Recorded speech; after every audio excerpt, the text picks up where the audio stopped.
Antes disso, a gente também tem a análise dos votos, para a gente entender um pouco como votou cada ministro nessa situação. Vou pedir permissão aqui para trazer esses votos. Primeiro a votar, portanto, foi o relator, o ministro Alexandre de Moraes. Ele ressaltou que o entendimento do Legislativo é de caráter personalíssimo, ou seja, não se aplica aos demais investigados no processo. O ministro Cristiano Zanin acompanhou o voto do relator, reforçou que só seria possível livrar Ramagem dos crimes cometidos após ele ser diplomado como deputado. Além disso, argumentou, a imunidade não se aplica a não parlamentares ou a infrações praticadas antes da diplomação. O ministro Flávio Dino acompanhou o voto de Moraes, mas com ressalvas. Dentre elas, ele adotou o desmembramento do processo, o que assegura a ação penal quanto aos supostos crimes anteriores à diplomação. Nesse sentido, o ministro também questionou a aplicação de uma regra da Constituição que abrange a suspensão de ações contra os deputados desde a diplomação. Para Dino, esse dispositivo deveria ser aplicado apenas a quem já está exercendo o mandato. Além disso, outra ressalva de Dino foi de que a suspensão poderia valer apenas para essa legislatura e caso Ramagem seja preso ou afastado, o processo penal voltaria a valer. Bom, agora especificamente sobre o caso da deputada Carla Zambelli, vou trazer também essa atualização, porque a gente trouxe o início com a fala do Biagi, enquanto havia apenas o voto de Alexandre de Moraes, e agora também questiono o Prando a respeito desse assunto. Prando, o STF supriu alguma deficiência ali da Câmara dos Deputados ao condenar e decretar, então, o fim da carreira política da deputada federal Carla Zambelli? Como é que a gente pode enxergar isso? Raquel, eu não sei se é o fim da carreira política de Carla Zambelli, porque ela ainda é relativamente jovem e se ela for condenada, mesmo que presa, tornar-se inelegível, ela pode voltar à política em algum tempo.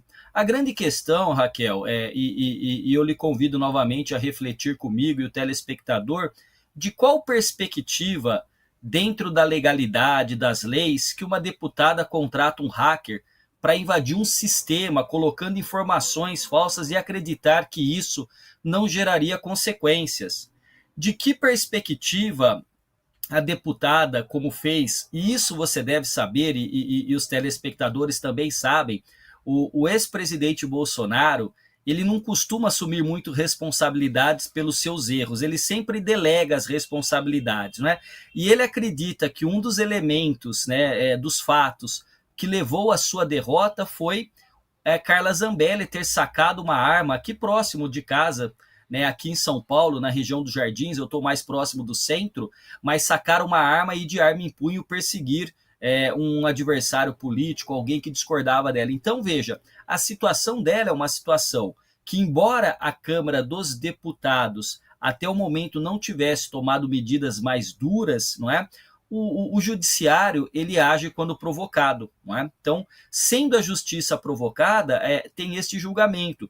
E ela está numa turma que, segundo os meus colegas juristas, eu vou te dizer, Raquel, não tem uma semana que eu não entro ao vivo para falar de política e comigo tem um advogado, porque ou alguém vai ser preso, ou alguém vai ser julgado, ou alguém vai ser solto, ou alguém está sendo condenado. É um negócio até que mostra a disfuncionalidade da política brasileira, o que faz com que a gente tenha tanta gente com problemas na justiça, especialmente dos atores políticos. Mas Carla Zambelli cai, segundo juristas dizem, numa turma que tem a caneta muito pesada. O ministro Alexandre de Moraes e os outros ministros da primeira turma têm julgado de uma maneira muito rigorosa, porque entende de que na essência disso tudo está uma tentativa de solapar, de corroer a democracia, interrompendo-a a partir de ações com desinformação, com ataque hacker, com teoria da conspiração, ou seja, um conjunto de ações que culminaram no 8 de janeiro no Brasil e, consequentemente, seria um ato preparatório para a intervenção das Forças Armadas, e a gente já conhece o que se deu quando o ex-presidente Bolsonaro chamou os comandantes das 3 forças, não é? E apenas um deles colocou as tropas à disposição, que foi o da Marinha, nem o do Exército e nem da Aeronáutica. Então, veja, a situação de Carla Zambelli, ela se deteriorou, tende a se deteriorar, e ela diz agora que, inclusive, não é apenas perder o mandato, ineligibilidade por 8 anos e ainda uma multa milionária. Lembrem-se que na eleição, após a eleição de 2022, o Partido Liberal do então presidente Bolsonaro entrou com uma ação pedindo a impugnação de votos de um determinado número de urnas. E aquilo foi considerado pelo Supremo litigância de má-fé. E a multa aplicada ao Partido Liberal foi de milhões de reais.